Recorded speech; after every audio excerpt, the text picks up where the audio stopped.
اللهم صل وسلم على سيدنا محمد وعلى آل سيدنا محمد.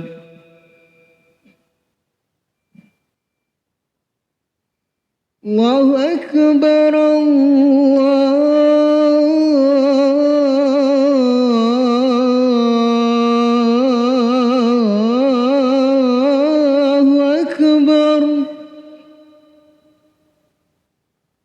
الله أكبر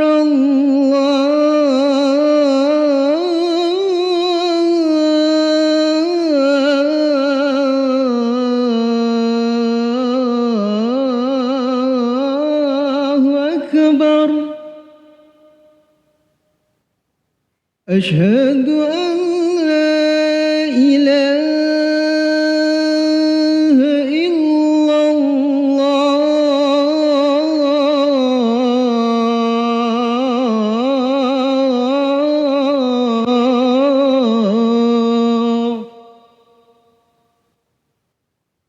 أشهد أن لا إله إلا الله.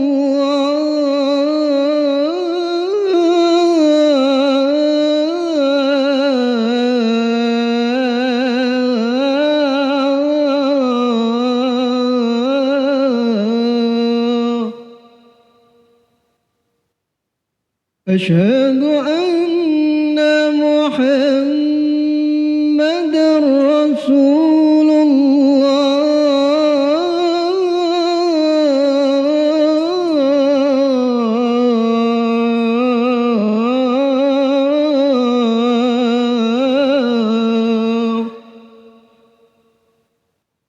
أشهد أن محمد رسول الله.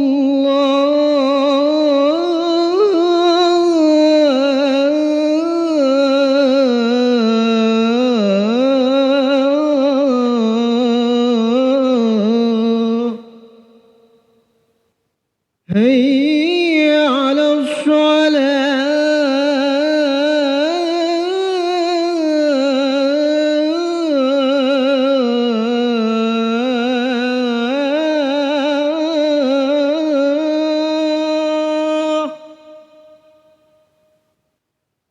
هيا على الصلاة.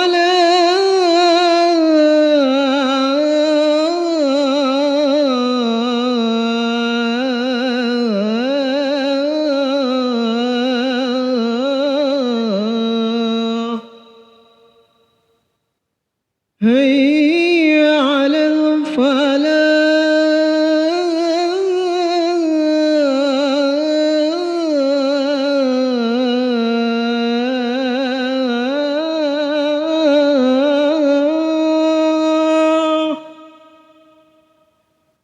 هيا على الفلاح.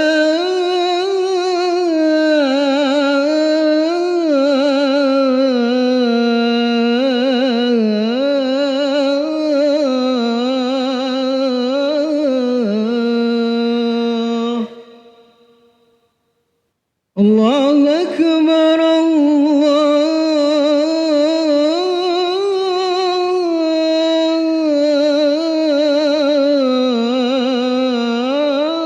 الله أكبر. لا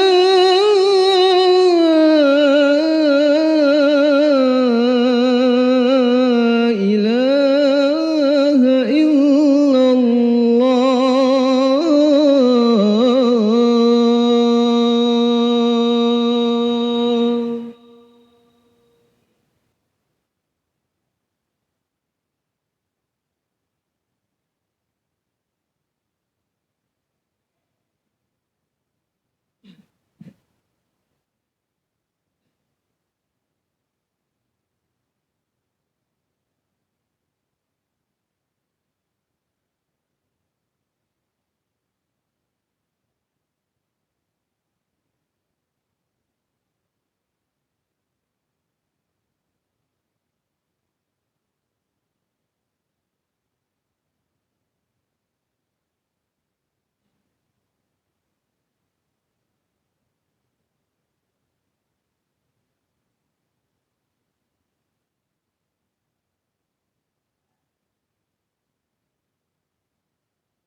kepada adik-adik, adik-adik jangan bercanda ya, jangan bercanda.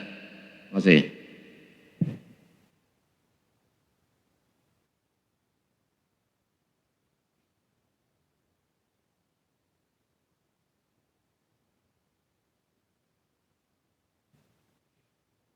Inna Allah wa malaikatahu yusalluna ala nabi ya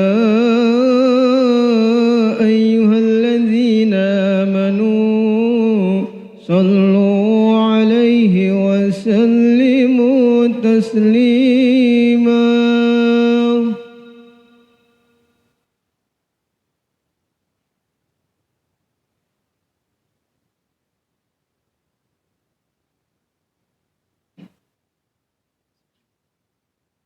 Assalamualaikum warahmatullahi wabarakatuh. Allahu akbar, Allahu akbar, Allahu akbar, Allahu akbar. Asyhadu an la ilaha illallah.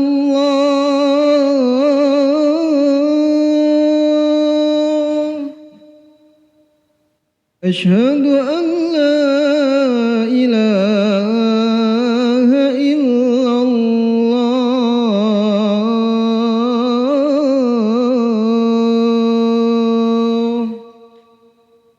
أشهد أن محمدا رسول الله.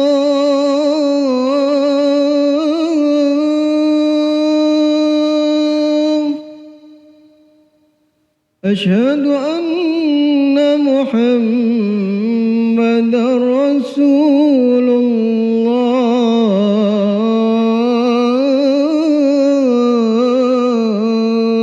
الله. هيا على الصلاة،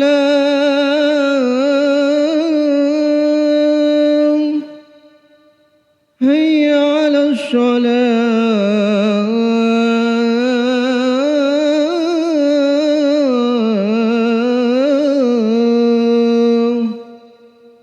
هيا على الفلاح،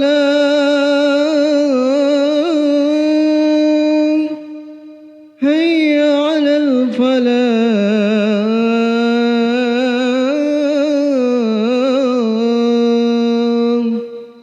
الله أكبر، الله أكبر. لا إله إلا الله.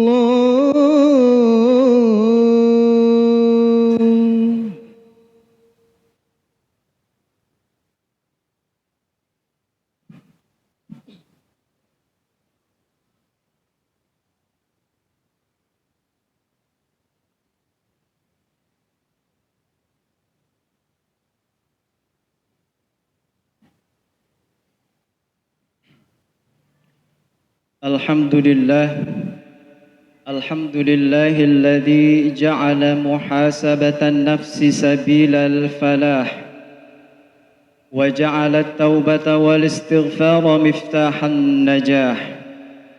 نحمده سبحانه ونستعينه ونستغفره ونعوذ بالله من شرور أنفسنا ومن سيئات أعمالنا. من يهده الله فلا مضل له ومن يضلل فلا هادي له. أشهد أن لا إله إلا الله وحده لا شريك له، وأشهد أن سيدنا ونبينا محمدا عبده ورسوله الذي دعا أمته إلى محاسبة النفس والاستعداد ليوم الحساب.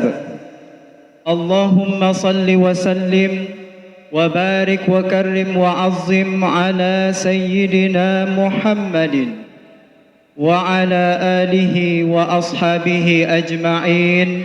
أما بعد، فيا عباد الله، أوصيكم ونفسي بتقوى الله، فإن التقوى أساس النجاة وإن من أعظم علامات التقوى أن يحاسب العبد نفسه قبل أن يحسب أمام الله رب العالمين يا أيها الذين آمنوا اتقوا الله وقولوا قولا سديدا يصلح لكم أعمالكم ويغفر لكم ذنوبكم ومن يطع الله ورسوله فقد فاز فوزا عظيما معاشر المسلمين وزمرة المؤمنين Jamaah salat Jumat Masjid Jami Al-Ikhlas rahimakumullah. Di momen yang berbahagia ini, marilah sama-sama kita mengucapkan syukur alhamdulillah atas kehadirat Allah Subhanahu wa taala, karena segala nikmat-nikmat yang Allah berikan kepada kita menyebabkan kita masih bisa menunaikan kewajiban kita kepada Allah Subhanahu wa taala, yaitu salat Jumat berjamaah. Salawat dan salam senantiasa membasahi mulut kita atas baginda Nabi besar Muhammad sallallahu alaihi wasallam yang telah membawa kita umatnya minaz zulumati ilan nur atau minadh dhalalati ilal huda. Pada kesempatan yang mulia ini pula, khatib mengajak diri khatib dan para jamaah sekalian, marilah sama-sama kita meningkatkan ketakwaan kita kepada Allah Subhanahu wa taala dengan sebenar-benarnya takwa, yaitu senantiasa melaksanakan segala perintah Allah Subhanahu wa taala dan berusaha semaksimal mungkin meninggalkan, menjauhkan larangan Allah Subhanahu wa taala. Karena dengan bekal takwa inilah kehidupan kita akan menjadi lebih baik dan kelak kita akan menjadi penghuni surganya Allah Subhanahu wa taala. Amin amin ya rabbal alamin. Jamaah Jumat Masjid Jami Al-Ikhlas rahimakumullah. Di zaman ini manusia semakin sibuk melihat kesalahan orang lain, namun semakin lalai melihat kekurangannya sendiri. Mata kita begitu tajam atas aib orang lain, tetapi buta terhadap cacat amalnya diri kita sendiri. Hari ini di media sosial penuh dengan hinaan, penuh dengan celaan, gibah dan penghakiman.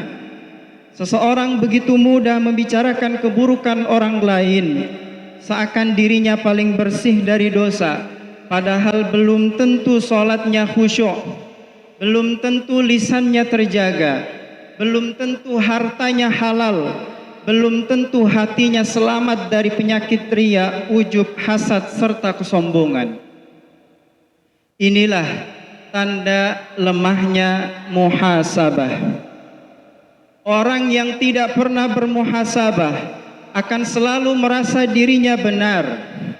Ia sibuk menghitung dosa orang lain, tetapi lupa menghitung dosanya sendiri. Sibuk menilai orang lain, tetapi lupa menilai dirinya di hadapan Allah Subhanahu wa taala. Padahal ulama-ulama kita, para salafus soleh, justru sangat takut terhadap diri mereka sendiri. Mereka lebih sibuk memperbaiki hati daripada membicarakan manusia. Karena itu, Khalifah Umar bin Khattab pernah berkata, "Hasibu anfusakum qabla an tuhasabu, wazinu a'malakum qabla an tuzana alaikum." Hisablah diri kalian sebelum kalian dihisab, dan timbanglah amal kalian sebelum amal itu ditimbang atas kalian. Jamaah salat Jumat yang dimuliakan Allah Subhanahu wa taala, kata muhasabah berasal dari akar kata hasaba yahsibu hisaban. yang berarti menghitung, memperkirakan, menilai, mengkalkulasikan. Muhasabah artinya menghadirkan diri di hadapan hati kita sendiri, lalu menilai apa yang sudah kita lakukan, dosa apa yang sudah kita perbuat, amal apa yang kurang, dan bekal apa yang telah kita siapkan untuk akhirat. Muhasabah, introspeksi diri, bukan tanda kelemahan. Muhasabah justru tanda hidupnya hati kita di hadapan Allah Subhanahu wa taala. Allah Subhanahu wa taala berfirman, A'udzu billahi minasyaitonir rajim. Bismillahirrahmanirrahim. Ya ayyuhalladzina amanu taqullaha wal tanzur nafsum ma qaddamat lighad. Wahai orang-orang yang beriman, bertakwalah kepada Allah Subhanahu wa taala, dan hendaklah setiap jiwa memperhatikan, menilai, menghitung apa yang telah dipersiapkannya untuk hari esok. Ayat ini adalah perintah Allah kepada kita untuk mengevaluasi diri kita sebelum datangnya hisab. Sebab di akhirat kelak, lisan akan dimintai pertanggungjawabannya kepada Allah atas apa yang dikatakannya. Mata akan dimintai pertanggungjawabannya atas apa yang dilihat. Telinga akan dimintai pertanggungjawabannya atas apa yang didengar. Bahkan umur dan masa muda kita tidak luput dari pertanyaan Allah Subhanahu wa taala, apa yang kita lakukan di masa muda kita. Jamaah salat Jumat rahimakumullah. Lalu bagaimana cara membersihkan dosa-dosa kita setelah bermuhasabah diri? Jawabannya adalah istighfar. Memohon ampunan Allah Subhanahu wa taala, sebab istighfar adalah hadiah besar dari Nabi Muhammad sallallahu alaihi wasallam kepada umatnya. Rasulullah sallallahu alaihi wasallam bersabda, "Innallaha a'ta hadhil ummah amanaini minal azab." Sesungguhnya Allah menghadiahkan kepada umat ini dua hadiah yang besar yang bisa mengamankan dirinya daripada azabnya Allah Subhanahu wa taala. Lalu Rasulullah membacakan firman Allah Subhanahu wa taala, "Wa ma kana Allahu liyu'adzibahum wa anta fihim, wa ma kana Allahu mu'adzibahum wa hum yastaghfirun." Dan Allah tidak akan mengazab manusia selama Nabi Muhammad hidup, selama Nabi Muhammad berada di tengah-tengah mereka, dan Allah tidak akan mengazab manusia selama mereka beristighfar, memohon ampunan kepada Allah Subhanahu wa taala. Kemudian Rasulullah bersabda, "Fa idza madaitu taraktu fikumul istighfar." Apabila aku telah wafat, maka aku tinggalkan hadiah, yaitu istighfar. Jamaah rahimakumullah. Dahulu keberadaan Rasulullah sallallahu alaihi wasallam menjadi sebab tertahannya azab. Tetapi setelah Rasulullah sallallahu alaihi wasallam wafat, beliau meninggalkan peninggalan yang begitu besar untuk umatnya, yaitu istighfar, memohon ampunan kepada Allah Subhanahu wa taala.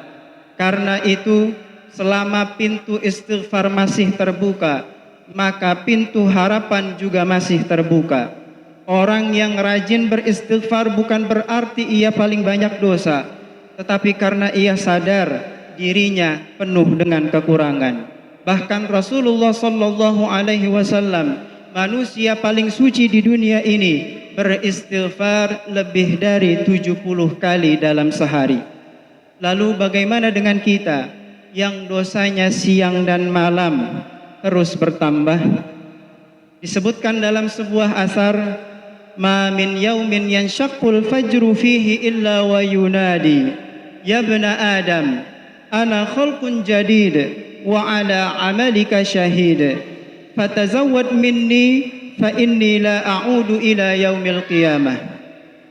Tidaklah terbit fajar suatu hari, melainkan fajar itu berkata, wahai anak Adam, aku adalah makhluknya Allah Subhanahu wa ta'ala, dan aku akan menjadi saksi atas amalmu. Maka berbekallah dariku, karena aku, fajar, tidak akan pernah kembali hingga hari kiamat. Setiap hari yang kita lalui tidak akan pernah kembali.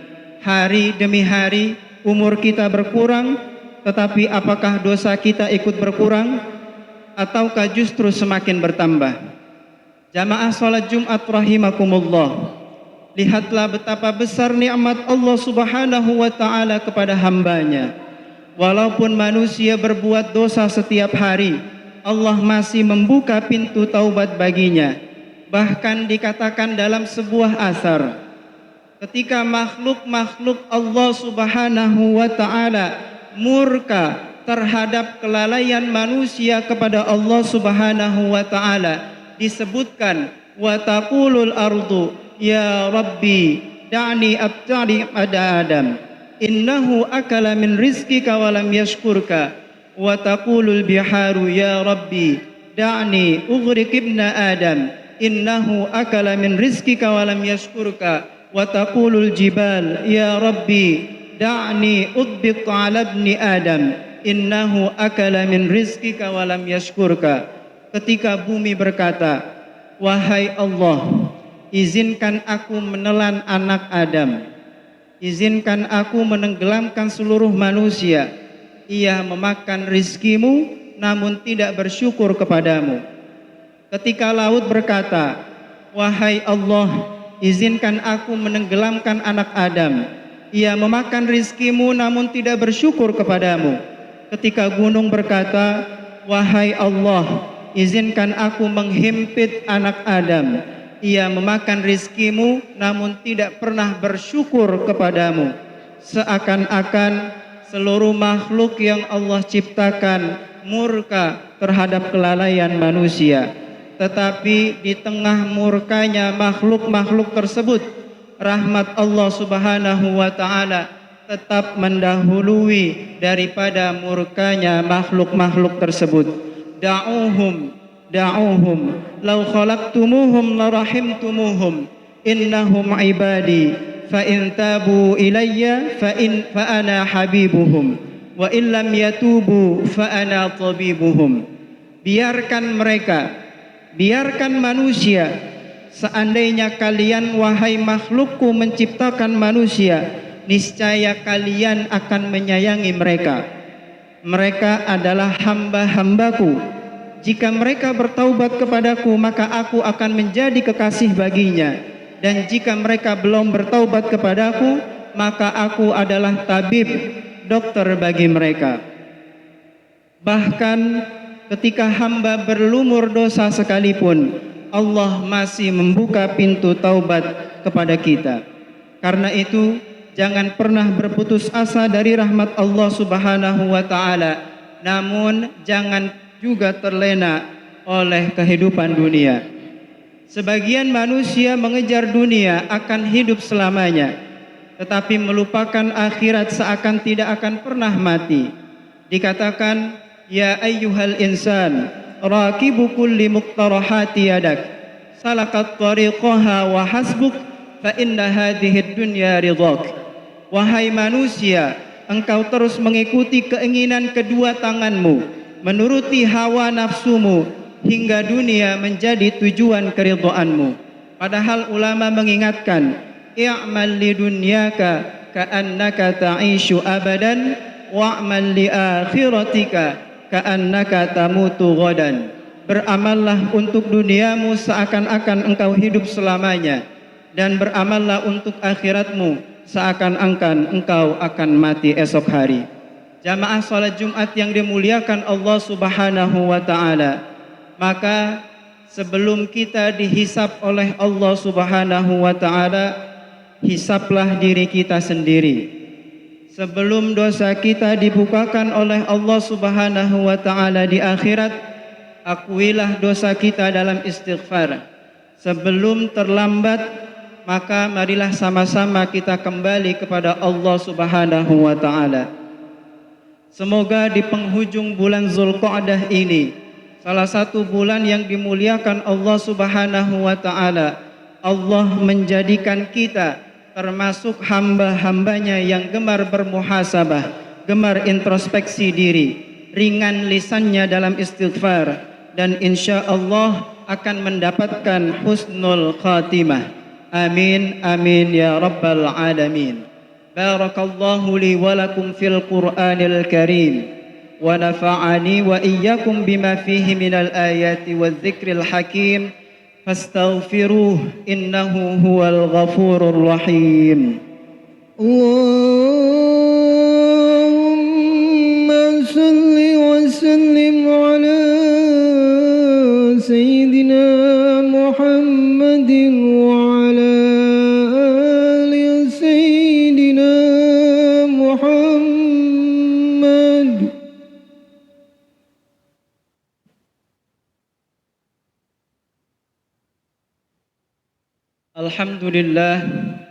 Alhamdulillahi ala ihsanih wa syukru lahu ala taufiqihi wa amtinanih.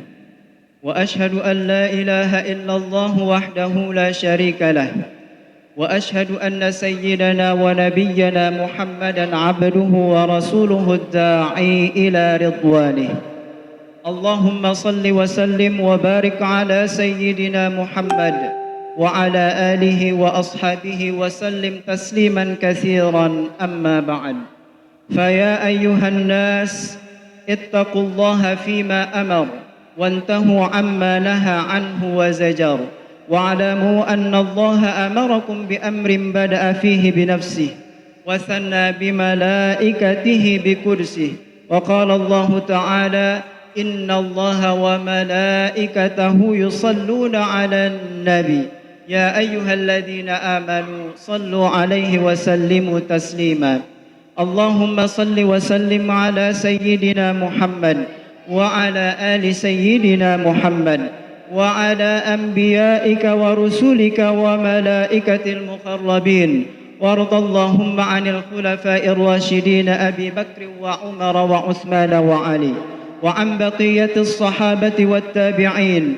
وتابع التابعين لهم بإحسان إلى يوم الدين وارض عنا معهم برحمتك يا أرحم الراحمين اللهم اغفر للمؤمنين والمؤمنات والمسلمين والمسلمات الأحياء منهم والأموات اللهم أعز الإسلام والمسلمين وأذل الشرك والمشركين وانصر عبادك الموحدية وانصر من نصر الدين واخذل من خذل المسلمين ودمر أعداء الدين وأعل كلماتك إلى يوم الدين اللهم ادفع عنا البلاء والوباء والزلازل والمحن وسوء الفتنة والمحن ما ظهر منها وما بطن عن بلدنا إندونيسيا خاصة وسائر البلدان المسلمين عامة يا رب العالمين ربنا آتنا في الدنيا حسنة وفي الآخرة حسنة وقنا عذاب النار عباد الله إن الله يأمر بالعدل والإحسان وإيتاء ذي القربى وينهى عن الفحشاء والمنكر والبغي يعظكم لعلكم تذكرون واذكروا الله العظيم يذكركم واشكروه على نعمه يزدكم ولذكر الله أكبر أقيموا الصلاة الله أكبر الله أكبر أشهد أن لا إله إلا الله أشهد أن محمد رسول الله هيا للصلاة هيا للفلاح قد قامت الصلاة قد قامت الصلاة الله أكبر لا إله إلا الله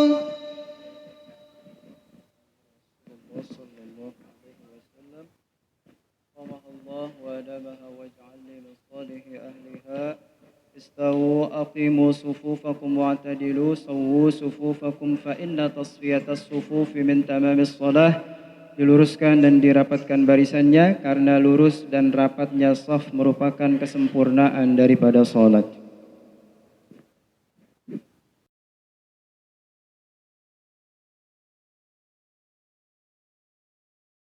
الله أكبر.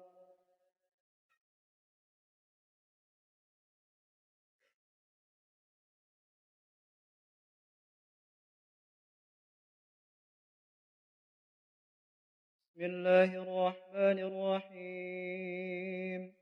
الحمد لله رب العالمين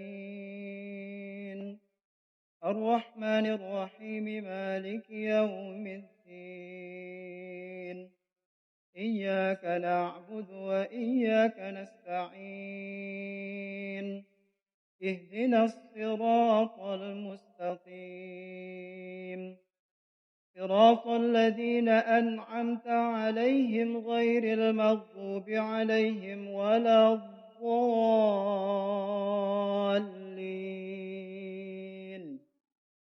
آمين. بسم الله الرحمن الرحيم.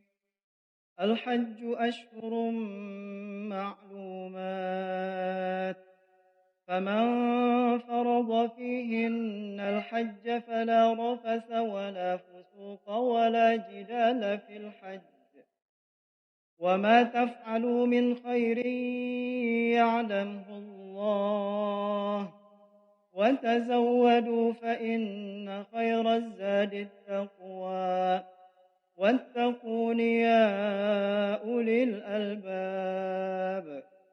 ليس عليكم جناح أن تبتغوا فضلا من ربكم فإذا أفضتم من عرفات فاذكروا الله عند المشعر الحرام واذكروه كما هداكم وإن كنتم من قبله لمن الضالين.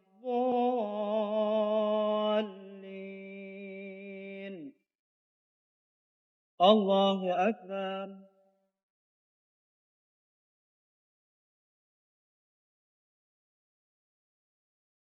سمع الله لمن حمده. الله أكبر.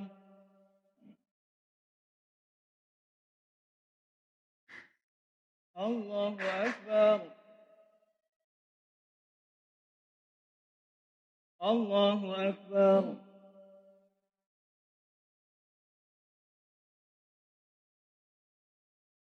الله أكبر. بسم الله الرحمن الرحيم. الحمد لله رب العالمين الرحمن الرحيم مالك يوم الدين إياك نعبد وإياك نستعين اهدنا الصراط المستقيم صراط الذين أنعمت عليهم غير المغضوب عليهم ولا الضالين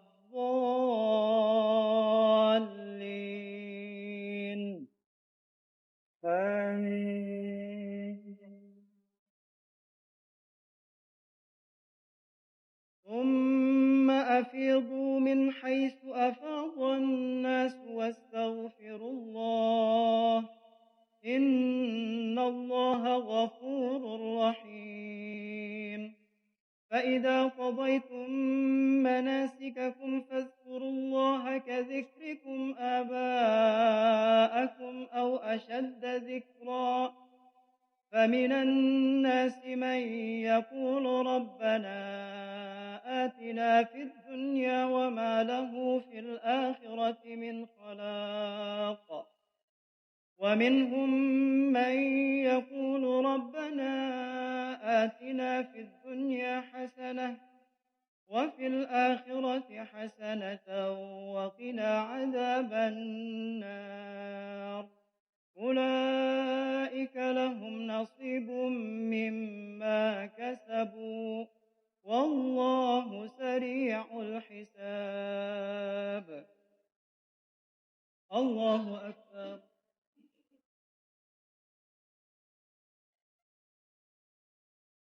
سمع الله لمن حمده. الله أكبر.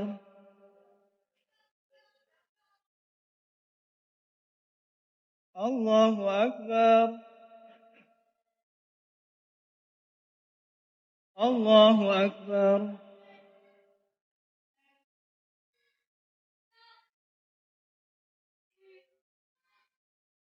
الله أكبر.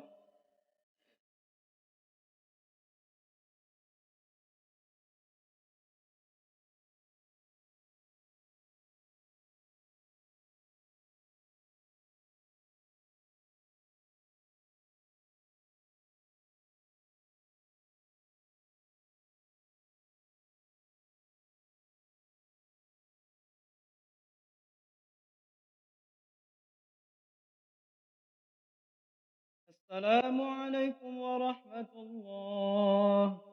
السلام عليكم ورحمة الله. استغفر الله العظيم لي ولوالدي ولأصحاب الحقوق والواجبات علي ولجميع المسلمين والمسلمات.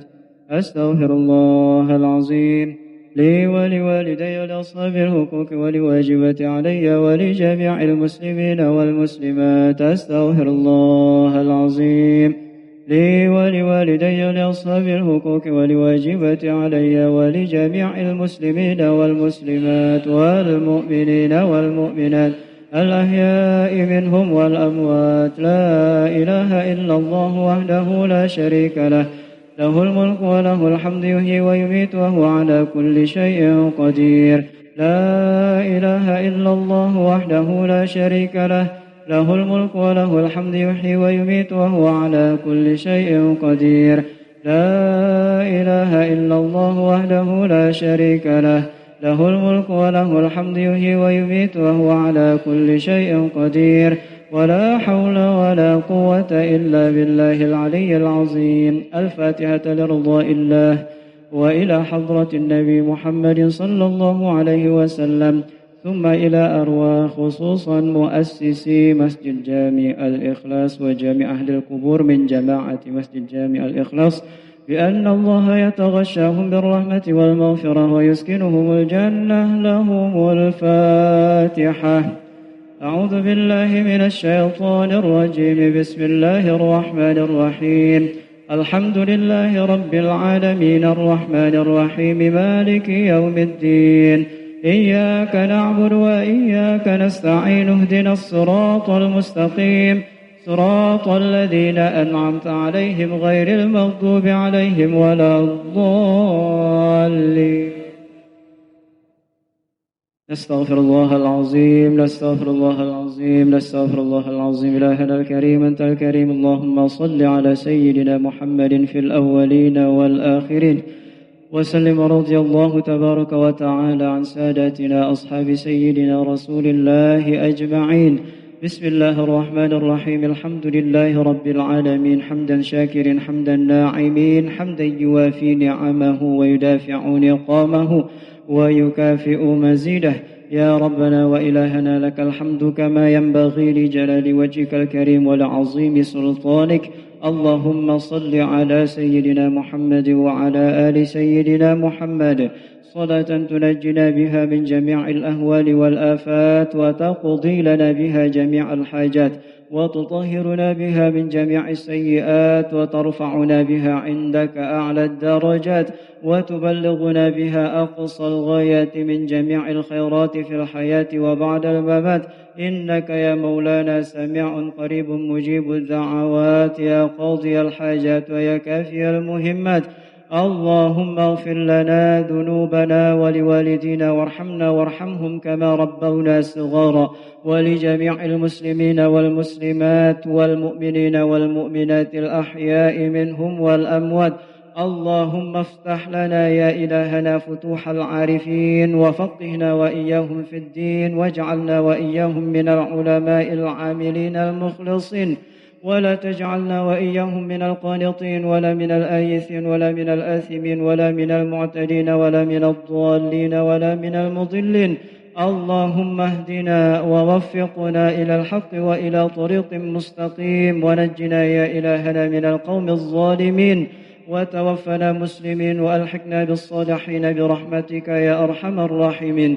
اللهم طول عمرنا وعمر والدينا وعمر ذريتنا وعمر أساتذتنا وعمر تلاميذنا في طاعة الله وطاعة الرسول، وصحح أجسادنا ونور قلوبنا وثبت إيماننا وأحسن أعمالنا واشرح صدورنا واحفظ أنفسنا وقضي ديوننا وحوائجنا، وإلى الخير قربنا والشر أبعدنا، ولا تسلط علينا بذنوبنا من لا يخافك ولا يرحمنا. اللهم أرنا الحق حقا وارزقنا اتباعه، وأرنا الباطل باطلا وارزقنا اجتنابه. اللهم يا ميسر يسر، ويا مدبر دبر، ويا مسهل سهل. سهل علينا كل عسير بجاه البشير النذير. ربنا تقبل منا إنك أنت السميع العليم، وتب علينا إنك أنت التواب الرحيم. ربنا آتنا في الدنيا حسنة وفي الآخرة حسنة وقنا عذاب النار. وصلى الله على سيدنا محمد وآله وصحبه وسلم. دعواهم فيها سبحانك اللهم، وتحيتهم فيها سلام، وآخر دعواهم أن الحمد لله رب العالمين. صلى الله على محمد صلى الله عليه وسلم. صلى الله على محمد صلى الله عليه وسلم. صلى الله على محمد.